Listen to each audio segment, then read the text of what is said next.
Big ಗ್ಯಾಟ್ ಅವರ ತಪಸ್ವಾಮಿ SP ಯನ್ನ ಇವರು ರೈತರು ಹಾಕಿದ್ರು ಏನಾಗೈತೆ ಅಂತ ಕೇಳೋಣ ಬನ್ನಿ. ಇದನ್ನ ನೀವು ಹಾಕಿದ ಬೆಳೆಗಳ ಮೇಲೆ ಬದಲಾವಣೆ ಆಗೈತೇನ್ರಿ? ಆಗೈತ್ರಿ.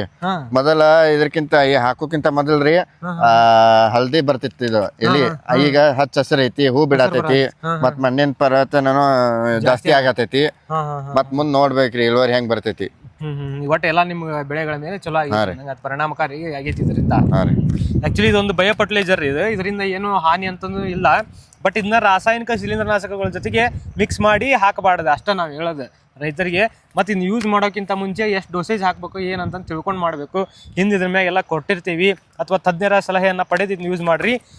ನೀವು ಕೂಡ ಇದನ್ನು ಯೂಸ್ ಮಾಡಿದ್ರಿ ಅಂತಂದ್ರೆ ಮಣ್ಣಿನ ಫಲವತ್ತತೆ ಜಾಸ್ತಿ ಆಗ್ತೈತಿ, ಗಿಡಗಳ ಬೆಳವಣಿಗೆ ಜಾಸ್ತಿ ಆಗ್ತೈತಿ, ಮತ್ತು ಬೇರುಗಳು ಮತ್ತು ಮಣ್ಣಿನ ನಡುವೆ ಸಡಿಲಿಕೆ ಇರ್ತೈತಿ, ಮತ್ತು ಆಕ್ಸಿಜನ್ ಸಿಗ್ತೈತಿ ಗಿಡಗಳಿಗೆ, ಮತ್ತು ಪೋಷಕಾಂಶಗಳನ್ನು ಗಿಡಗಳು ಸರಿಯಾದ ಪ್ರಮಾಣದಲ್ಲಿ ತಗೊಂಡು ತನ್ನ ಎಲ್ಲ ಫುಲ್ ಗಿಡಕ್ಕೆ ಸಾಗಿಸ್ತೈತಿ ಅಂತ ನಾವು ಹೇಳ್ಬೋದು. ನೀವು ಕೂಡ ತಪಸ್ವಾಮಿ SP ಅವರ ಇದನ್ನು ಯೂಸ್ ಮಾಡಿರಿ ಅಂತ ಹೇಳ್ತೀನಿ. ಧನ್ಯವಾದಗಳು.